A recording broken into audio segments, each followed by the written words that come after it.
Bueno, hola, buenos días a todos.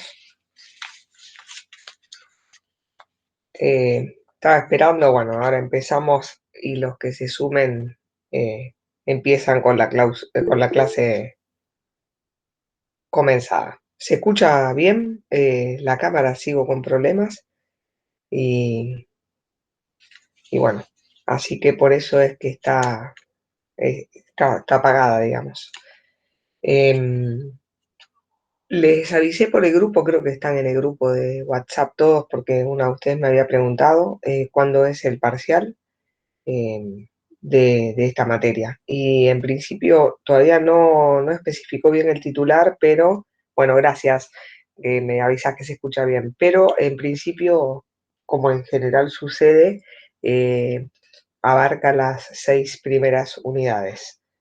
Em, me parece que la clase anterior habíamos dado la ley de abastecimiento, habíamos terminado con ese tema. Mira, en principio el examen va a ser de acuerdo a cómo fueron las veces anteriores. eh, Creería que también a través del campus de comunidades, pero todavía no van a ser, creo, entiendo que preguntas en general.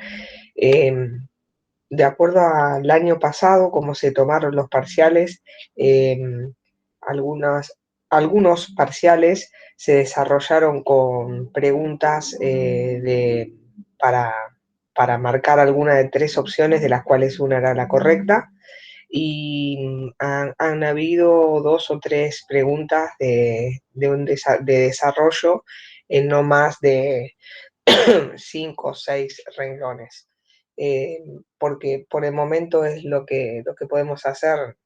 Vieron que algunos exámenes este comienzo de año se tomaron de manera presencial en la facultad, pero bueno, ahora en función de las nuevas restricciones eso tampoco va a poder ser posible.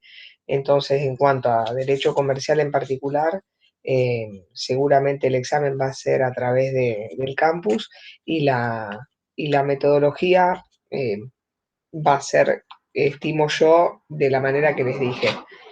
No creo que sean todas preguntas de desarrollo, porque de hecho, desde que estamos de manera virtual, no hubieron parciales con todas preguntas de desarrollo. Pero bueno, todavía no, creo que esta semana vamos a tener una reunión de cátedra, así que ahí ya seguramente después les podré avisar. De todas maneras, si yo me entero antes del viernes, que es la próxima clase, se los comunico por WhatsApp como para que ustedes vayan teniendo presente eso.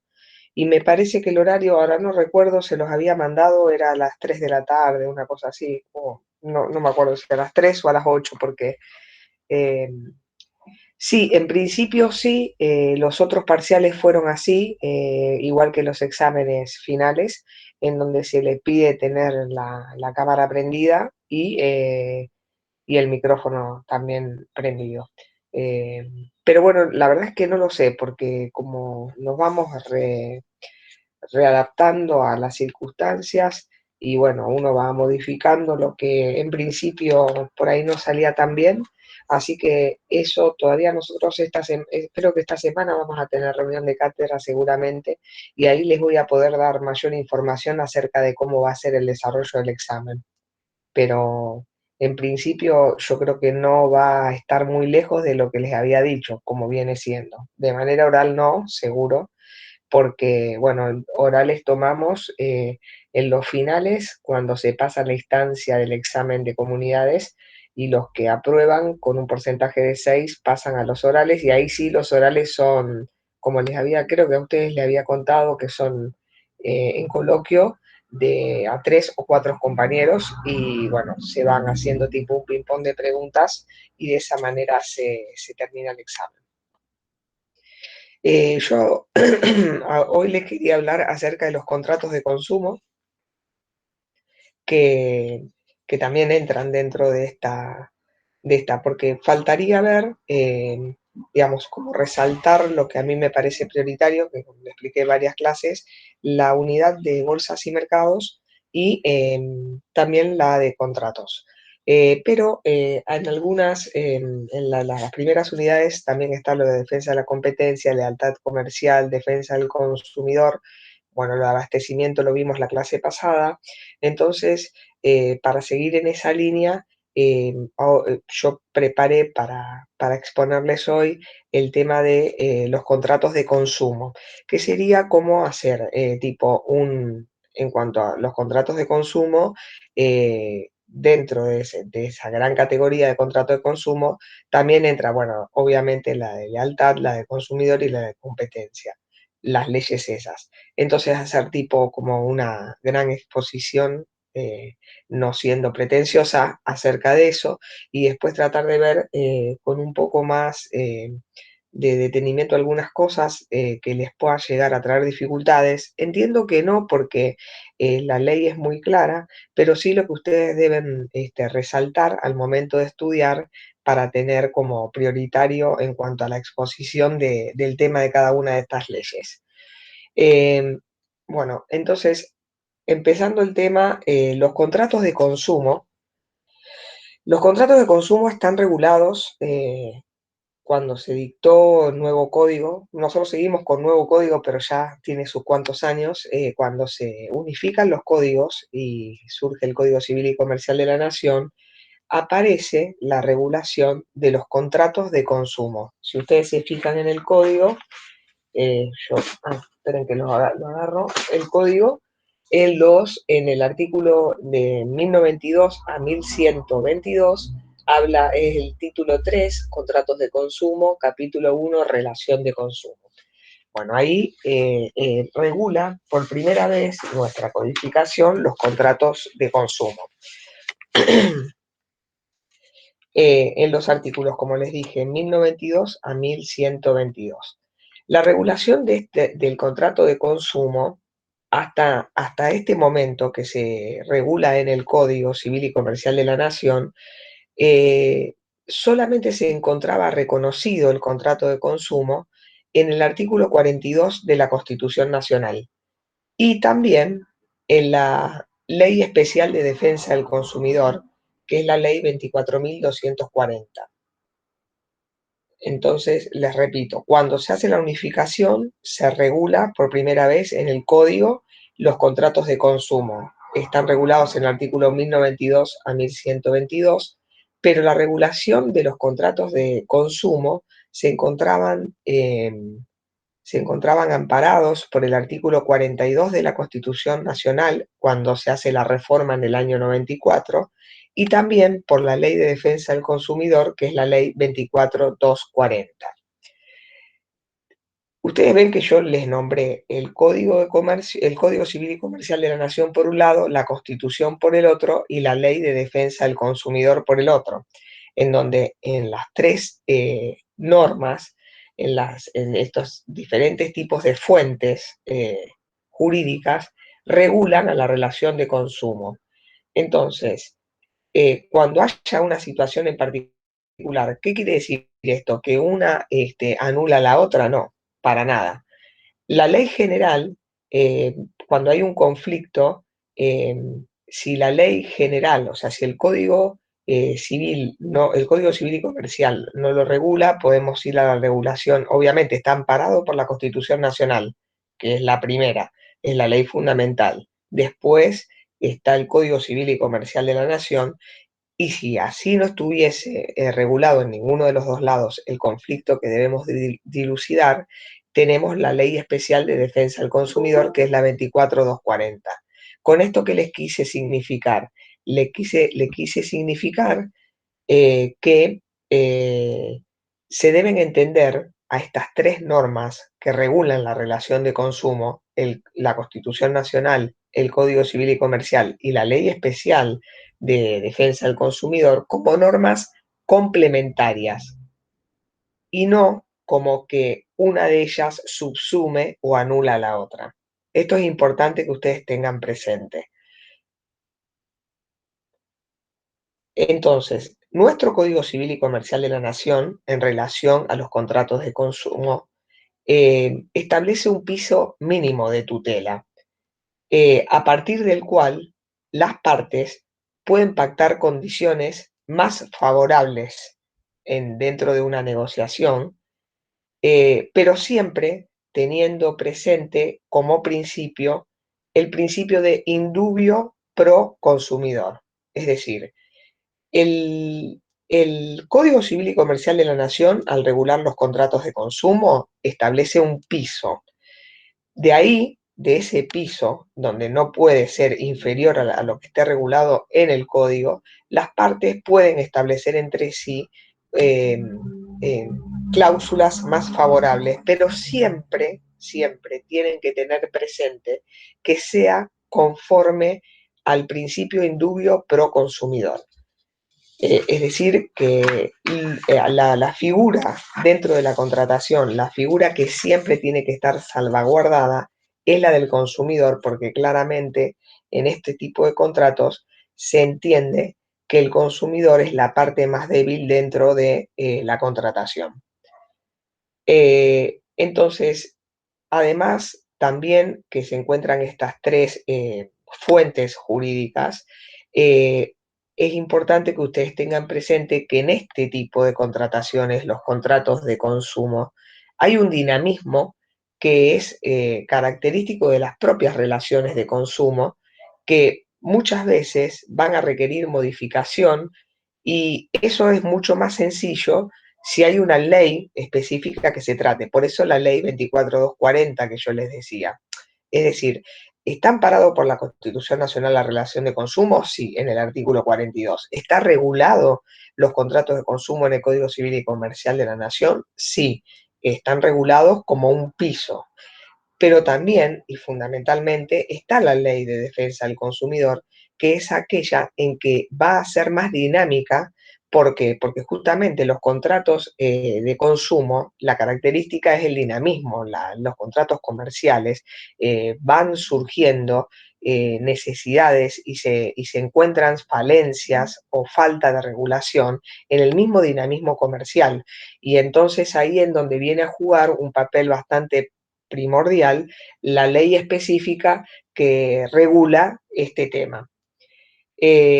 Por eso es importante también que ustedes tengan presente, para resaltar, que la ubicación que se le dio a los contratos de consumo dentro del Código Civil y Comercial de la Nación.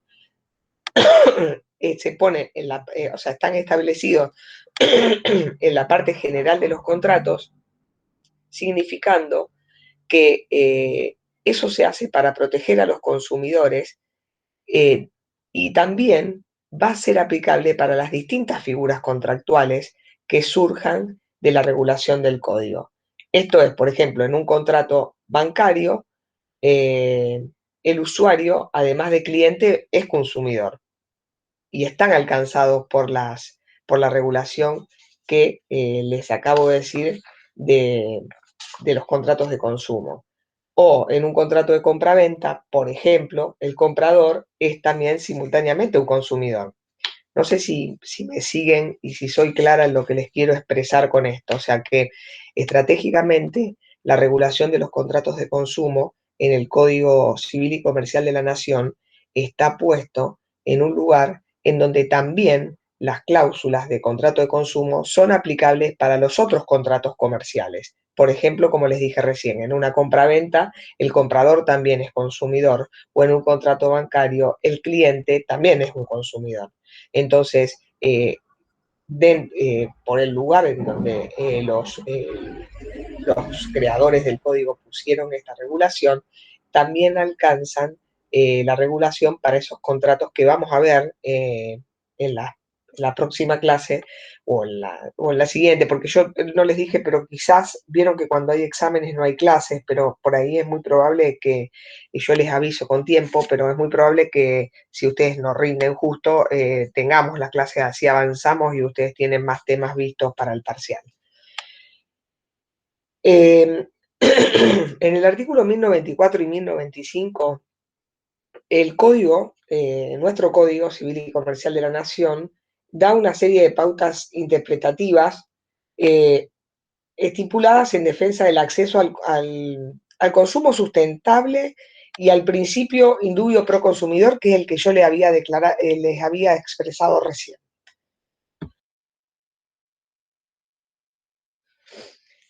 ¿Me van siguiendo hasta ahora o tienen alguna duda? Díganme, porque entre la garganta mía y que yo avanzo, por ahí a lo mejor alguna cosa no fui clara y ustedes no están entendiendo. Profe, todo se entiende perfecto. Bueno, gracias. Les decía, en cuanto a las gracias. En cuanto a las pautas interpretativas, los artículos 1094 y 1095 del Código, en donde se empieza la regulación de los contratos de consumo, dan una serie de pautas para interpretar en defensa del acceso al consumo sustentable y al principio de indubio pro consumidor, que es el principio que rige la regulación en cuanto al tema de los contratos de consumo. Entonces establece dos pautas fundamentales, que en caso de duda acerca de la interpretación, o sea, esto es cómo deberíamos interpretar una contratación de consumo en caso de que haya una discrepancia entre ambas partes. Entonces, ¿qué nos dice la ley acerca de cómo debemos interpretar en caso de que haya discrepancia? Siempre teniendo en cuenta de interpretar a favor del consumidor, por un lado. Y nos da dos grandes pautas. Una es que en caso de duda acerca de la interpretación o de la aplicación de las normas que regulan la relación de consumo, se va a estar siempre a lo que sea más favorable al consumidor, por un lado. Y por otro lado, que en caso de duda acerca de los alcances de ciertas obligaciones que tenga el consumidor, también se va a interpretar la que sea menos gravosa para él, perdón, no más gravosa, la que sea menos gravosa para él. Es decir, que siempre vamos a tener que tener en cuenta de que la interpretación va a ser a favor del consumidor, siempre. Esto surge de la regulación de nuestro código, sí, ahí lo repito, que del juego, o sea, de la interpretación, mejor dicho, del artículo 1094 y 1095, en donde da una serie de pautas interpretativas estipuladas en defensa del acceso al consumo sustentable y al principio de indubio pro consumidor. En estos artículos establece que en caso de duda acerca de la interpretación o de la aplicación de una norma que regule una relación de consumo en particular, en un tema en que, por ejemplo, hay discrepancia entre el proveedor y el consumidor o el usuario, siempre se va a estar a la interpretación que sea más favorable al consumidor. Y por otro lado, en caso de duda sobre qué alcance tienen las obligaciones del consumidor, siempre se va a adoptar la interpretación que sea menos gravosa para el consumidor. Con estas dos grandes interpretaciones, o sea, estos dos grandes basamentos de interpretación, vemos que siempre la ley lo que siempre quiere es salvaguardar la posición débil que tiene el consumidor. Antes de la sanción de la Ley de Defensa del Consumidor y de incorporación en el artículo 42 de la Constitución Nacional acerca de la Ley de Defensa del Consumidor, del tratamiento del consumidor y de, la regulación del código, la posición del consumidor dentro de la materia comercial, que es el tema que a nosotros nos convoca, era débil. Ahora está totalmente, como ustedes vieron, que yo ya les dije en 2 o 3 oportunidades, que está regulada y amparada por todas estas leyes. Y ustedes van a escuchar mucho cuando vean estos temas acerca de la relación de consumo. ¿Qué es la relación de consumo? El código aborda la temática de la relación de consumo en el artículo 1092. Y esta regulación va de lo general a lo particular. Entonces, relación de consumo está regulada en el artículo 1092 de nuestro Código Civil y Comercial de la Nación, y la regulación que establece el Código Civil y Comercial va de lo general a lo particular. Y empieza claramente definiendo la relación de consumo. ¿Y qué es la relación de consumo de acuerdo a lo que nos dice el código? La relación de consumo, y esto es una pregunta habitual y es de fácil respuesta, porque si una pregunta sería ¿qué es la relación de consumo en los contratos de consumo, o en la ley de defensa del consumidor, o en la ley de lealtad comercial? Es el vínculo que tiene lugar entre el proveedor y el consumidor. Es simple, ¿eh? Miren lo que es la respuesta acerca de esta pregunta. ¿Qué es la relación de consumo? La relación de consumo es el vínculo que tiene lugar entre el proveedor y el consumidor. Y el contrato de consumo es una especie dentro de este género. O sea, la relación de consumo es la relación existente entre el proveedor y el consumidor, que si ustedes analizan es hasta lógica pura el concepto de acerca de qué es una relación de consumo. Y ya siguiendo en el tema, el artículo 1093 da una explicación y dice que va a haber contrato de consumo cuando un consumidor o usuario, y ahora vamos a detenernos después más adelante acerca de esto, el artículo 1093, a ver, voy a agarrar el código a ver si el artículo 1093 dice, contrato de consumo es el celebrado entre un... Estoy leyendo el artículo, ¿no? Contrato de consumo es el celebrado entre un consumidor usuario final con una persona humana o jurídica que actúe profesional u ocasionalmente o con una empresa productora de bienes o prestadoras de servicios, pública o privada, que tenga por objeto la adquisición, uso o goce de los bienes o servicios por parte de los consumidores o usuarios para uso privado, familiar o social. Esa es la regulación que da el artículo 1093 acerca de del contrato de consumo. Entonces, cuando el artículo que nos decía, contrato de consumo, cuando un consumidor usuario final adquiere o reciba para su propio uso o goce de grupo familiar o social, bienes o servicios. De la definición que leí recién acerca del artículo 1093, se pueden extraer algunas características. O sea, acá vamos digamos, a las consideraciones acerca de la regulación del artículo 1093. En primer lugar, ¿cuál es el ámbito de aplicación? Están alcanzadas por estas normas protectorias todas las personas que se encuentran expuestas a las prácticas comerciales, determinables o no, sean consumidores o sujetos equiparados, conforme lo dispone el artículo 1092. Hasta ahí vamos, ¿me van siguiendo? En cuanto al ámbito de aplicación, sí. No, el PowerPoint no, se los debo. La verdad es que se los debo. No hice PowerPoint. Mala mía porque yo se los prometí en varias oportunidades y no tuve tiempo de hacérselo. Profe, ¿podría...? Disculpame, se escucha muy bajo. Si alguno me habló, escuché muy bajo. Bueno, Profe, ¿puede sí, repetir esto del alcance?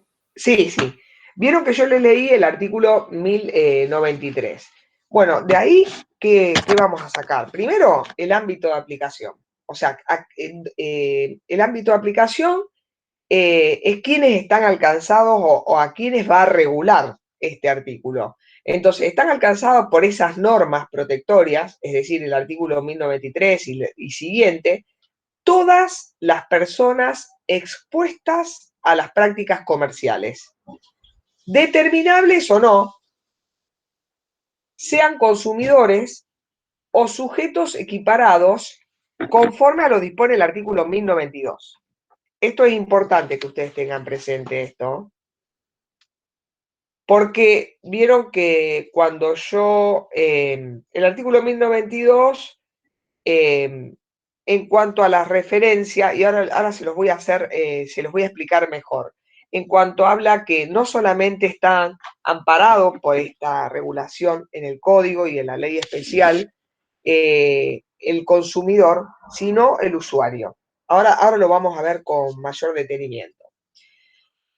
Entonces, primera consideración, ¿cuál es el ámbito de aplicación? Es decir, a quiénes se le aplica la regulación de estas leyes. Se le aplica a todas las personas que se encuentren expuestas a las prácticas comerciales. En cuanto a las partes, ¿quiénes son las partes? En primer lugar, una de las partes es el consumidor. El consumidor se encuentra definido en el artículo 1092 y también la regulación del artículo 1092 acerca de quién es el consumidor, está en consonancia con el artículo primero de la Ley de Defensa del Consumidor. Vieron que yo les dije al principio de la clase que la regulación de los contratos de consumo estaban amparadas por la Constitución Nacional, por el Código Civil y Comercial de la Nación y por la Ley Especial de Defensa del Consumidor, y que las normas se tenían que entender como complementarias y no como sustitutas una de otras. En función de eso que yo les había aclarado al principio de la clase, por eso les estoy diciendo, en cuanto a las partes, una es el consumidor. El consumidor se encuentra definido en el artículo 1092, que también está en consonancia, que se encuentra definido en el artículo 1 de la Ley de Defensa del Consumidor. ¿Y quién es el consumidor? Lo consideran como la persona humana o jurídica que adquiere o utiliza en forma gratuita u onerosa. Esto es la regulación del código y de la ley, por eso es que voy un poco más rápido. Es la persona humana o jurídica que adquiere o utiliza en forma gratuita u onerosa bienes o servicios como destinatario final en beneficio propio o de su grupo familiar. Eso establece la ley. Y la misma norma, además, agrega que queda equiparado a consumidor quien, sin ser parte de la relación de consumo, como consecuencia o en ocasión de ella, adquiere o utiliza bienes, adquiere o utiliza, es distinto adquirir a utilizar, bienes o servicios en forma gratuita o onerosa como destinatario final en beneficio propio o de su grupo familiar. Vuelvo a repetir, lo que dije recién fui más o menos rápido porque surge de la regulación, tanto sea de la Ley de Defensa del Consumidor como de la regulación de nuestro Código Civil y Comercial de la Nación, en donde establece quién es el consumidor. Y vieron que yo remarqué en cuanto a cuando les decía que la norma agregaba además de consumidor, sin ser parte de la relación de consumo. Vieron que en la relación de consumo, en principio, está el cliente y el proveedor. Pero acá también nos da la pauta de que se encuentra amparado aquella persona que utiliza los bienes sin haber sido parte de la contratación. ¿Me van siguiendo, chicos? Sí, profe. Bueno, acá les doy un ejemplo como para que quizás lo que yo les quiero expresar sea más claro. Por ejemplo, una persona va a un banco a realizar un trámite, se sienta en una silla y espera su turno. Y cuando se sienta en la silla, por un defecto de fábrica, el cliente se cae y se rompe la cadera, por ejemplo. El cliente que fue y se sentó en la silla del banco no fue el que compró la silla, ni tampoco participó de ese contrato en virtud del cual esa silla fue adquirida por el banco. Simplemente se le va a aplicar el carácter de consumidor por extensión, porque el banco fue el que compró el mobiliario y si bien el damnificado es el cliente del banco, no lo es respecto de la silla. Entonces, por eso es cuando yo les decía que en cuanto a relación de consumo y las personas que se encuentran amparados, en muchos lados, inclusive en bibliografía, cuando ustedes vean este tema, o quizás si ustedes estudian de apunte y están bien hechos, lo van a leer, que habla de consumidor o usuario. Consumidor es aquel que realiza la contratación comercial y el usuario es quien se encuentra, digamos, extendido y amparado por ser el que usa el bien objeto de una relación de consumo del cual él no fue parte.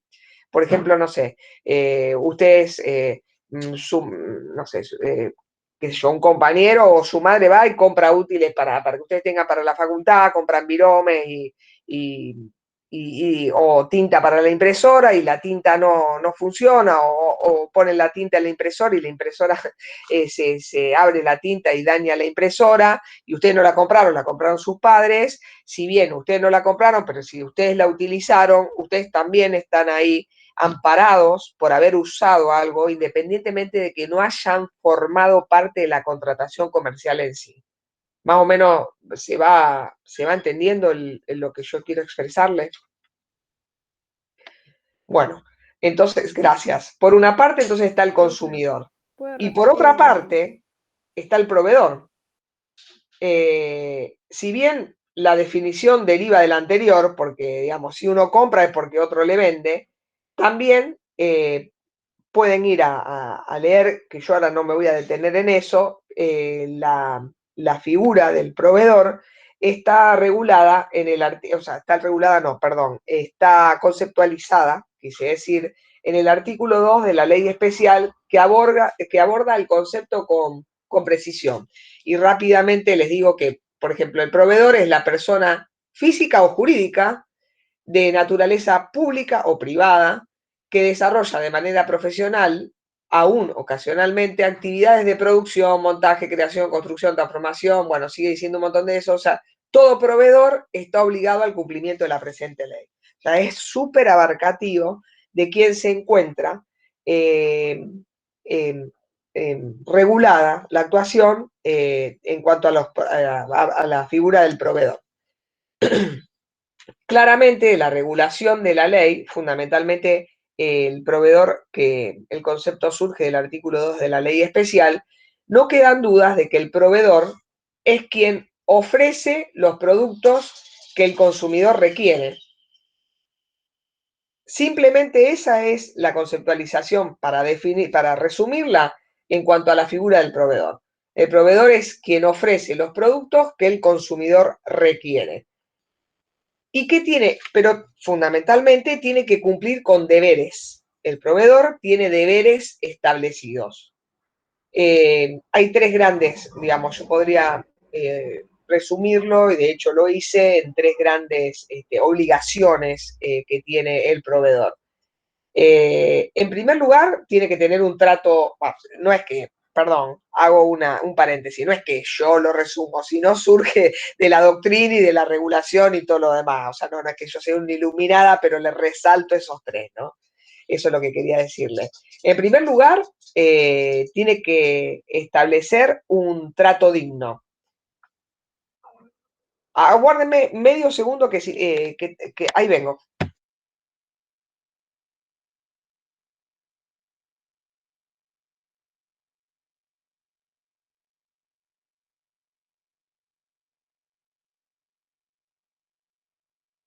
Bueno, les decía, en primer lugar, tiene que dar un trato digno.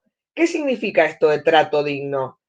El proveedor tiene que garantizarle al consumidor y usuario, y ustedes ya, ahí le expresé quién era el usuario. El usuario es el que no forma parte de la contratación comercial, pero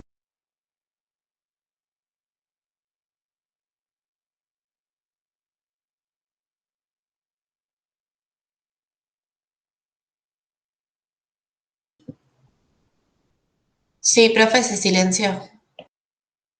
ay, perdón, seguí hablando sola. Pasa que, miren, le voy a contar eh, una, una infidencia. Tengo un perrito que está acá al lado mío y se quiso bajar, lo tuve que ir a buscar y se ve que él apretó con la pata la computadora y no me daba cuenta que estaba silenciada. Gracias.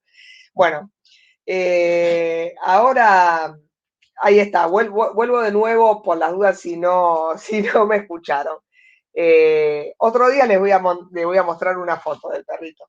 Bueno, les decía que no quedan dudas de que el proveedor es quien ofrece los productos que el consumidor requiere. ¿Y qué deberes tiene que cumplimentar el proveedor? Que eso es lo que sí me acuerdo que creo que hasta ahí me habían escuchado. En primer lugar, el proveedor tiene que dar un trato digno. ¿Y esto qué es? Debe garantizarle al consumidor y usuario condiciones dignas de atención y evitar colocarlos a los consumidores o a los usuarios en situaciones vergonzantes. Esto que yo les acabo de decir es una conjunción, o sea, es una mezcla que surge de lo que está regulado en el artículo 1097 del Código y el artículo 8 de la Ley de Defensa del Consumidor.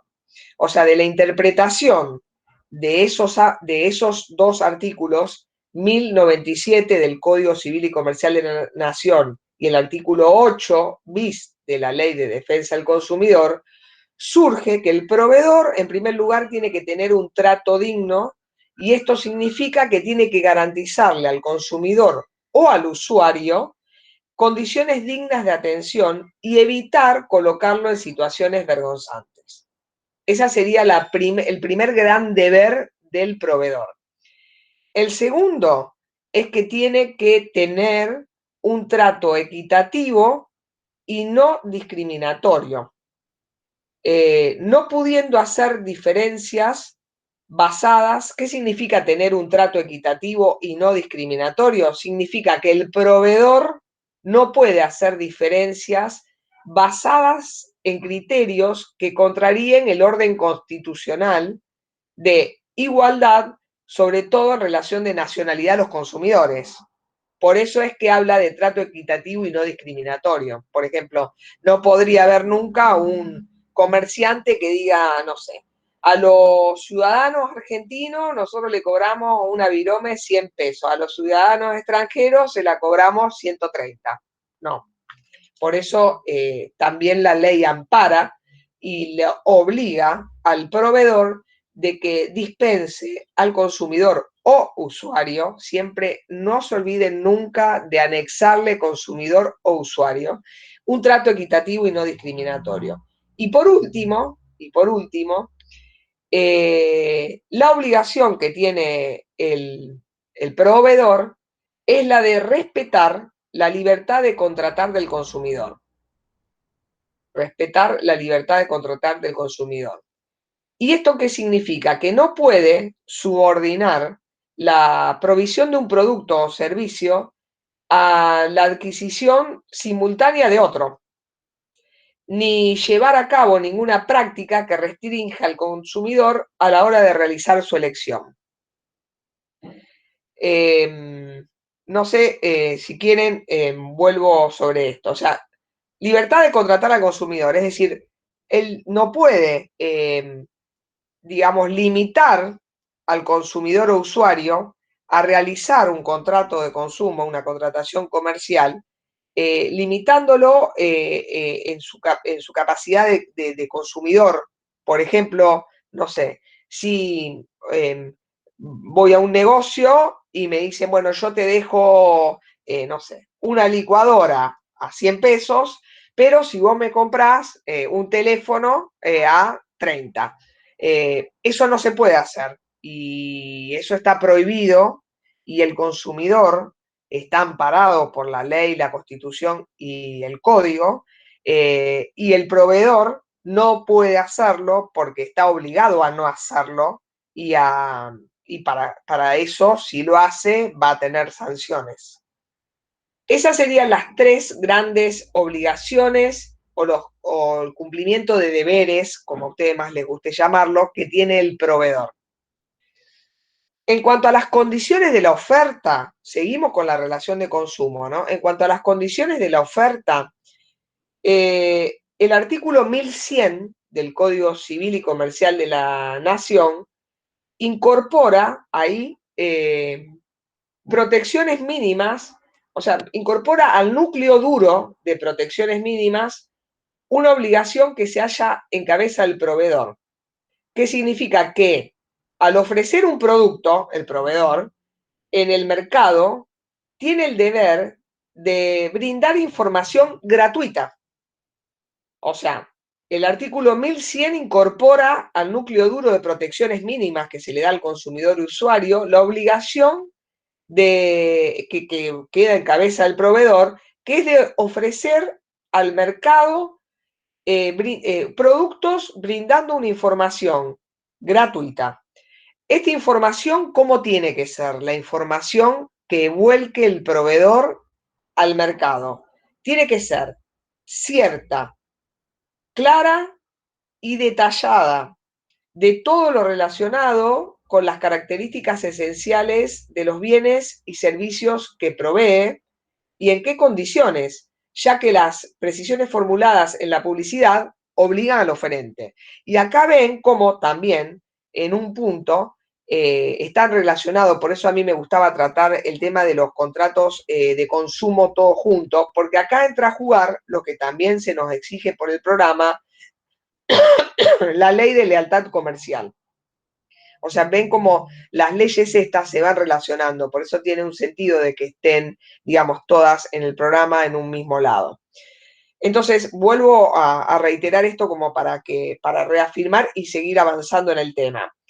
En cuanto a las condiciones de la oferta, de eso estoy hablando, el proveedor tiene que brindar una información gratuita y esta tiene que ser cierta, clara, detallada, con las características esenciales del bien o los servicios que va a proveer, en qué condiciones lo va a hacer y esas precisiones formuladas en la publicidad que va a hacer el proveedor lo obligan.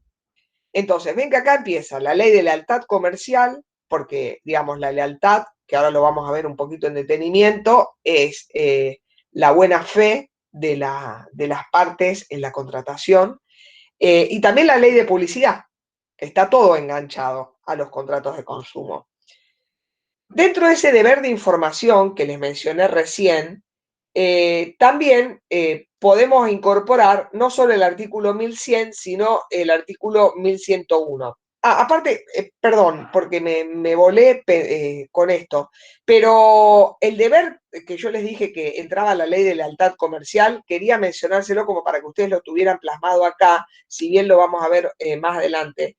El deber se corresponde a lo regulado por la ley de lealtad comercial, cuando les dije las precisiones formuladas en cuanto a la publicidad, en cuanto a que tiene que ser cierta, clara y detallada. Esto también está resguardado en la ley de lealtad comercial, que la ley de lealtad comercial es la 22.802. Esto que les acabo de expresar acerca de las condiciones de oferta y qué debe cumplimentar, qué debe, digamos, cómo debe actuar el proveedor, y que lo que les expresé recién, surge del juego de lo que está regulado en la Ley de Lealtad Comercial, que es la 22.802, y el artículo 4 de la Ley de Defensa del Consumidor. Ven que está todo relacionado. Yo entiendo y sé que ustedes no van a ir a leer toda la ley o no van a ir a leer toda la bibliografía, pero si ustedes tienen apuntes para estudiar para ahora, para el parcial, fíjense de corroborarlos con lo regulado en estas leyes o en estos artículos que yo les estoy remarcando. Dentro de ese deber de información al cual le acabo de hacer referencia, también pueden agregar lo que está establecido en el artículo 1101 del Código Civil y Comercial de la Nación. El artículo 1101 dice fundamentalmente que de no publicitar sus productos con indicaciones falsas que puedan llevar a inducir a un error al consumidor. Entonces, también está amparado el consumidor por el artículo 1101. Por ejemplo, ¿qué sería esto de que yo les acabo de expresar de no publicitar sus productos con indicaciones falsas que induzcan al error al consumidor? Por ejemplo, un paquete de galletitas cuyo contenido real dista, qué sé yo, notablemente de lo mostrado en el envase o que sea perjudicial para su salud, y en estos casos, claramente, el consumidor, por vía judicial, puede pedir la cesación de esa publicidad ilícita, y ven cómo acá también entra a jugar el juego, la ley, perdón, de publicidad, la ley de publicidad. La publicidad que se encuentra en la ley de lealtad comercial y en la ley de defensa del consumidor, les decía que el consumidor puede pedir que cese esa publicidad ilícita y que cesen la publicación de esos anuncios y que salgan nuevos anuncios que rectifiquen la publicidad engañosa anterior. Esto que les acabo de decir en materia de publicidad abusiva es una novedad que antes no se encontraba legislada por el régimen especial.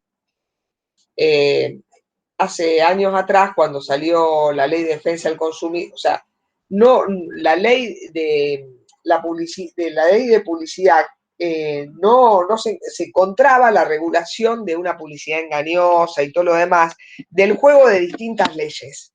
Ahora eso está expresamente claro. En cuanto a las modalidades especiales,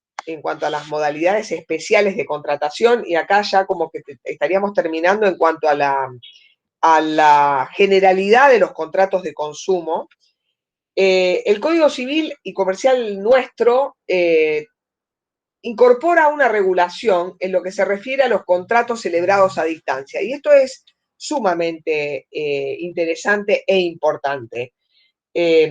Nuestro Código Civil y Comercial de la Nación incorpora todo lo relacionado, la regulación, perdón, incorpora o regula, mejor dicho, todo lo referente a los contratos celebrados a distancia y y los contratos que se celebran fuera de los establecimientos comerciales. Es decir, esto lo que viene a hacer es adaptar a las nuevas modalidades, adaptar la regulación a las nuevas modalidades de contratación instrumentadas por medios tecnológicos. Es decir, todos aquellos contratos que sean celebrados a través de medios de comunicación sin la presencia física del consumidor y el proveedor van a ser considerados para la ley contratos celebrados a distancia. Esto es importante que ustedes tengan especial presente esto que les acabo de decir. En cuanto a las modalidades de contratación, entonces en nuestro Código Civil y Comercial de la Nación establece que los contratos que no se den o que se instrumenten por medios tecnológicos van a ser considerados para la resolución de conflictos y para la regulación de los mismos como contratos celebrados a distancia. ¿Por qué esto? Porque no es lo mismo si yo voy, no sé, a un negocio y entro y me compro una remera. El vendedor me vende la remera y yo voy, me pruebo la remera y eso claramente no hay dudas que es un contrato entre presentes. Significa contrato entre presentes que se celebra el contrato en el mismo momento estando ambas partes, proveedor y consumidor, en un mismo lugar. Pero ustedes vieron, no hace falta que yo le dé lecciones de esto porque seguramente lo tienen mucho más claro que yo. Hay la mayoría hoy, y más con este tema de la pandemia y todo lo demás, hay un montón de contrataciones virtuales. O sea, yo compro cosas por internet, me llegan a domicilio por, no sé, por Instagram o por páginas. Y bueno, esto para la ley y para la resolución de los eventuales conflictos o para la regulación de esas contrataciones se toma como contratos celebrados a distancia. Y en este caso, los deberes del proveedor pueden agruparse del siguiente modo. En cuanto a los deberes del proveedor, tiene, en primer, yo les voy a nombrar cuáles son y ahora les hago una mínima consideración acerca de cada uno de ellos. Deber de información, que algo ya les dije antes, deber de mantenimiento de la oferta y jurisdicción. En cuanto al deber de información, ahí podemos hacer una subclasificación y poner el modo de utilización y riesgos. Esto es que cuando las partes se valgan de estos medios tecnológicos para celebrar contratos, acá pueden ir al artículo 1107 que establece, o sea, señala el deber del proveedor de explicarle al consumidor su modo de utilización y los riesgos que acarrea la celebración del contrato por dicho medio electrónico. ¿Está? En primer lugar, en cuanto al deber de información que tiene que respetar el proveedor, es el modo de utilización y riesgo. Surge del 1107 el código, en donde el proveedor tiene que explicarle al consumidor el modo de utilización de ese producto y los riesgos que acarrea la celebración del contrato por el medio electrónico, ¿no?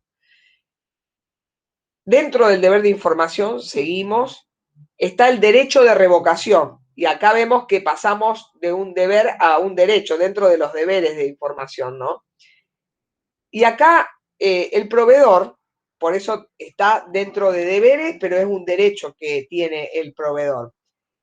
En cuanto al derecho de revocación, el proveedor debe informar en caracteres destacados el derecho irrenunciable del consumidor, que está reconocido en el artículo 1100 de 1110, perdón, de nuestro código. O sea, el proveedor debe informar los caracteres destacados, el derecho irrenunciable del consumidor de revocar su aceptación en un contrato de estas características dentro de los 10 días contados a partir de su fecha de celebración o a partir de la fecha de entrega del bien, si ésta fuese posterior. El ejercicio de este derecho deberá efectuarse por medio de una comunicación fehaciente y no importará gastos en cabeza del consumidor. Acá, Profe, sí. una consulta. ¿El derecho a la revocación, sí, el derecho de revocación es en el artículo 1110 o 1111? Espera, agarro el código. Quizás cuando yo preparé mis apuntes lo puse mal. Porque el Aguardate que agarro 1110 el código. hablaría de la revocación en sí y el 1111 el deber de informar el derecho de revocación. Exacto, lo puse al revés, porque la flechita con la binomio se me iban para un lado y para el otro. Tenés razón. Ah, Bueno, bueno, está bien. perdón. Entonces, No, volvemos al tema. Estamos en los deberes del proveedor, que lo agrupamos del siguiente modo. Yo, para el viernes, le voy a hacer tipo una filmina con esto, tipo con flecha y las grandes cosas para que ustedes puedan quizás visualizarlo mejor. No es porque ustedes no lo entiendan, sino porque así como que también soy consciente que es medio difícil. Si uno estuviera en el aula con el pizarrón, vos lo haces fácilmente, o si yo hubiese hecho la filmina como me comprometí también. Así que para el viernes se las preparo. Pero entonces, en cuanto a los deberes del proveedor, tienen el deber de información. Dentro del deber de información es como un subpunto, está el modo de utilización y riesgo.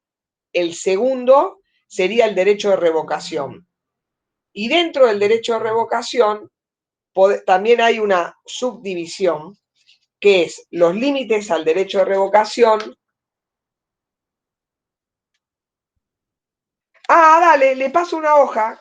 Yo ahora no les mando una foto de los apuntes que yo hice para la clase porque está totalmente desprolijo y vieron cómo es esto, no sé, por lo menos a mí me pasa que cuando yo hago así apuntes tomando de la bibliografía y todo, me entiendo yo sola, entonces no le paso una foto de lo que hice porque no van a entender nada, al contrario, le voy a tirar más confusión. Pero sí, denle, se los paso por WhatsApp si les parece mejor. Pero no sé si voy a llegar a tiempo a hacerle la filmina, pero quizá a lo mejor pongo en prolijo esto que yo me hice para mí, para exponérselo a ustedes, y se lo paso para que ustedes lo vean. ¿Listo? Hacemos así, chicos. En cuanto a eso está el derecho de revocación, están los límites, los límites al derecho de revocación. O sea, ¿qué límites hay? Y acá es el artículo 1116, habla que, por ejemplo, o sea, el consumidor o el usuario pueden revocarlo, pero para revocarlo tienen un límite. Y acá, en los límites que se le impone, se está salvaguardando también la figura del proveedor. ¿Por qué? Porque, por ejemplo, uno de ellos es que los productos que hayan sido confeccionados por el proveedor de acuerdo a las directivas impartidas por el consumidor, es decir, cuando hayan sido diseñados especialmente para él, en ese caso vos tenés un límite. O sea, el proveedor, ahí claramente el usuario o el consumidor no puede revocárselo si lo pidió especialmente para él. Acá estás también salvaguardando la posición del proveedor, más allá de que, como yo les dije en varias oportunidades, el consumidor o usuario es la posición más débil y por eso tiene regulación en Constitución, en Código y en ley especial que salvaguarda su posición débil. Y en general se entiende que el proveedor tiene una posición fuerte y dominante, pero también para eso hay un límite, y el límite, por ejemplo, acá, que está dentro de los deberes del proveedor, pero les da el derecho, es que, por ejemplo, el consumidor usuario, si encargó un determinado producto, la prestación de un determinado servicio a su proveedor, no puede decirle, bueno, yo ahora no lo quiero porque no era así. Y también, por ejemplo, tampoco puede deshacer el contrato, hablando de esos 10 días que yo le había mencionado que surgen del artículo 1116, ¿no? Tampoco puede, si por ejemplo, no sé, yo le encargué la compra, o le compré, perdón, un programa y yo lo recibí y el programa me lo descargo en la computadora y después se lo devuelvo porque le digo, no, en realidad no era lo que yo quería, también ahí está limitado el poder del consumidor o usuario de rechazar esa contratación, a pesar de que esté dentro de los plazos establecidos por la ley, al igual que el suministro diario de prensa, publicaciones o revistas. Es decir, también si yo, por ejemplo, me suscribo a, no sé, nosotros los abogados tenemos la ley y yo todos los meses pago, también no puedo, digamos, una vez que lo recibí, o decir, bueno, yo tomo un mes y a los 2 días digo, no, no es lo que yo quería y lo bajo y yo ya bajé lo que me servía, porque también si bien la regulación es muy fuerte salvaguardando los intereses del consumidor usuario, por otro lado tampoco desprotege al proveedor de estas prácticas o de estas avivadas que seguramente las hay en cuanto a los consumidores o usuarios. Bueno, eso es en cuanto a el deber de información. Entonces, dentro del deber de información, supónganse, yo se los voy a pasar, se los prometo y voy a cumplir. Dentro del deber de información, ustedes deben sacar ahí 2 flechas. Una flecha que diga modo de utilización y riesgos, que es acá donde el proveedor le tiene que explicar al consumidor qué pasa y qué no pasa con ese producto. Y la segunda flecha sería derecho de revocación. El derecho de revocación es el derecho que se le da al consumidor usuario de revocar el bien, pero obviamente que estos derechos de revocación, dentro de derecho de revocación, ustedes pueden sacar una flecha, o sea, podrían poner eso del artículo 1111, pero sacar algunas flechas en donde diga, bueno, acá ¿qué se tiene que entender por derecho de revocación? En primer lugar, los límites al derecho de revocación. ¿Cuáles son esos límites? Una flechita, los productos que hayan encargado especialmente que haya hecho el proveedor para ese consumidor usuario.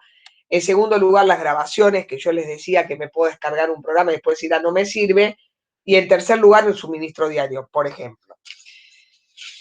En cuanto a los deberes de información, esa ya terminaríamos con los deberes del proveedor. Primer flecha, deber de información. Segunda flecha, deber de mantenimiento de oferta. Yo esto lo van a entender mejor. Soy consciente de que quizás les esté haciendo lío, pero yo les voy a pasar ese gráfico. El segundo gran deber es el que tiene el deber de mantenimiento de oferta. Cuando la oferta sea por medios electrónicos, el oferente debe consignar en su oferta la vigencia de la misma, ya que de lo contrario, mientras permanezca accesible al destinatario, va a obligar al proveedor la oferta. Por eso ustedes vieron que en general, si ustedes advierten de las publicidades en general, las publicidades cuando se dan así en televisión o por Instagram o en Facebook o no sé, o en Twitter, qué sé yo, bueno, un diario, vieron que en general, o fundamentalmente en algo gráfico que ustedes puedan tener, lo dice oferta de este producto hasta, supónganse, hasta el 15 de mayo de 2021 o hasta agotar stock. Bueno, ese de o hasta agotar stock está salvaguardando a la obligación del proveedor de mantener una determinada oferta por el tiempo en la que la publicitó. En general, si ustedes empiezan a advertir ahora alguna propaganda y eso, van a ver que todas las ofertas que se hacen por todos estos medios que yo ya les expresé, todas dicen hasta tal fecha o hasta agotar el stock de tantos productos. Porque en general lo que sucede, más allá de que estén todas estas regulaciones para salvaguardar los derechos del consumidor o usuario dentro de los contratos de consumo, en general las prácticas comerciales indican que se lanza la oferta de un producto para que el mercado empiece a consumir ese producto y después los precios de ese producto suben. Entonces, por eso la responsabilidad del proveedor va a estar salvaguardada, porque si dicen publicidad, no sé, un café a 10 pesos de acá hasta el 31 de mayo, o hasta agotar el stock de 10.000 unidades. Entonces, es muy probable, porque pasa, es que, no sé, el 12 de mayo ya yo voy al local y no tengo más esa oferta, y si yo quisiera si yo quisiera obligarlo al proveedor a que me venda ese producto al precio que publicitó hasta el 31 de mayo, el proveedor, en ese caso, me podría decir, yo ya agoté las unidades de, no sé, 100, ya agoté las 100 unidades que estaban ofertadas y publicitadas. De esa manera, el consumidor no puede hacer nada y el proveedor está salvaguardado. Por eso siempre las ofertas que ustedes vean van a ir hasta una fecha o hasta agotar tantas unidades. De ahí es que surge el tema del deber de mantenimiento de la oferta. Y el último gran deber que tiene el proveedor es la jurisdicción.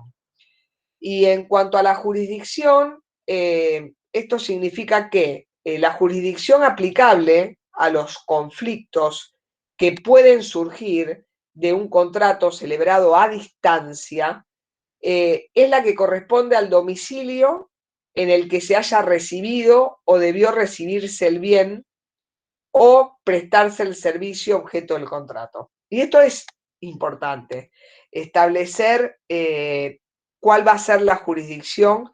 La jurisdicción sabe lo que es, ¿no? O sea, es el ámbito donde se va a resolver un conflicto.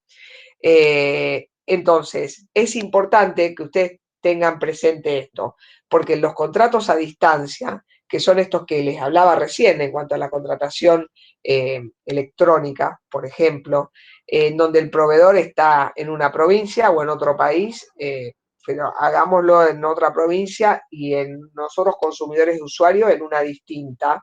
Y si surge una controversia entre proveedor y consumidor o usuario, el ámbito judicial que va a resolver eso va a ser el del domicilio del proveedor, el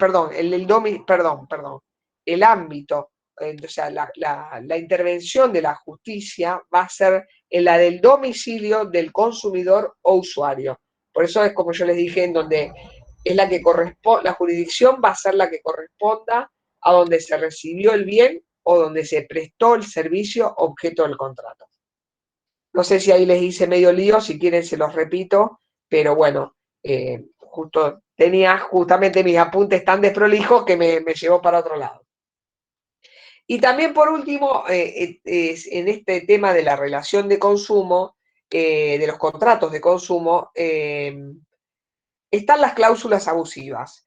En cuanto a las cláusulas abusivas, si bien la Ley de Defensa del Consumidor fijaba criterios para determinar cuáles cláusulas eran consideradas abusivas en los contratos de consumo, fundamentalmente tienen que tener presente que nuestro código instala que para el caso de los contratos de adhesión, y ahora les voy a explicar, un régimen legal específico para el control de cláusulas abusivas en los contratos de consumo y resultan aplicarle normas para salvaguardar esta posible controversia en caso de los contratos de adhesión. No todo, en primer lugar, tiene que tener presente que no todos los contratos de consumo que se celebran, que no todos los contratos de consumo se celebran por adhesión.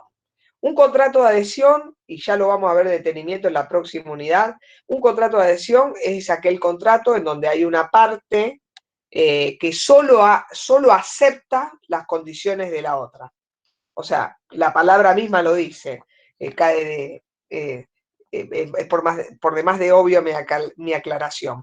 Pero en los contratos de adhesión son aquellos tipos de contratos en donde una de las partes contratantes solo se remite a aceptar las condiciones de otra.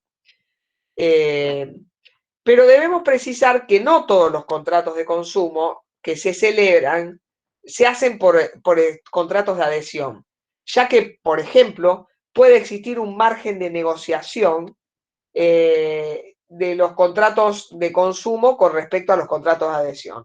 O sea que, en primer lugar, claramente, si, por ejemplo, yo voy a comprar algo o a establecer una contratación de servicio en una empresa de limpieza, por ejemplo, y a mí me dan un contrato tipo, y yo ahí puedo empezar con la persona, con el proveedor digamos, a tratar de establecer distintas condiciones a las que me expone en ese contrato.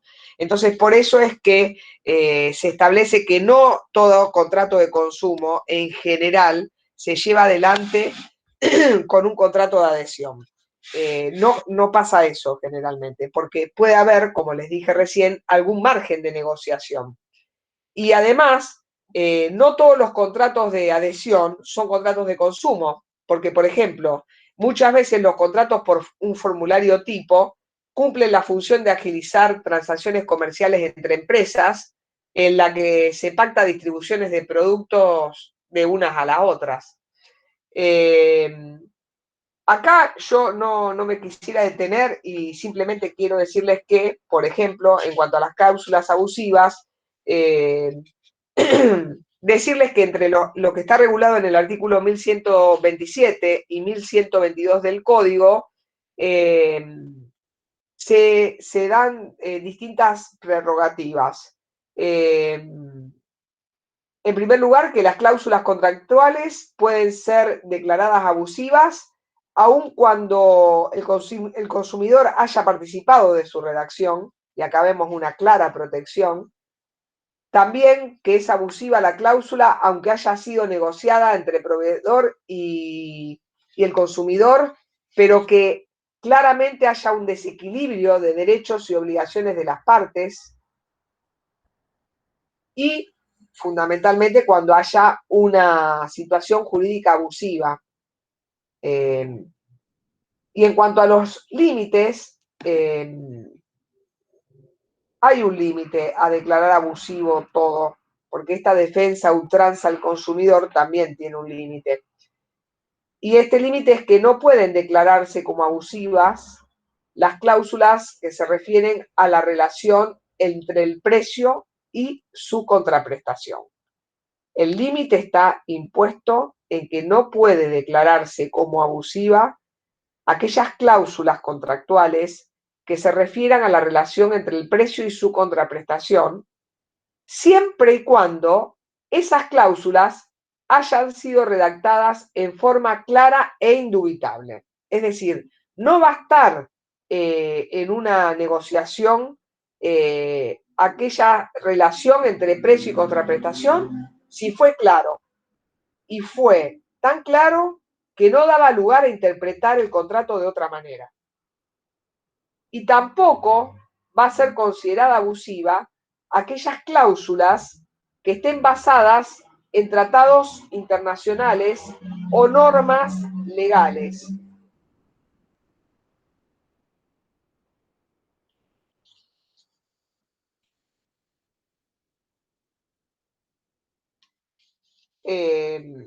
o normas legales.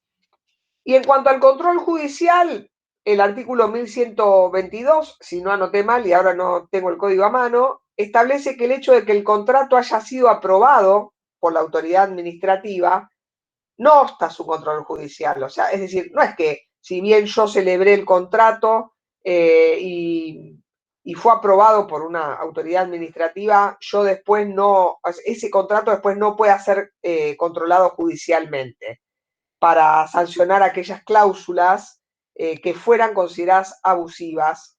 Y en ese caso, si se considera, va a haber un control judicial. Bueno, gracias.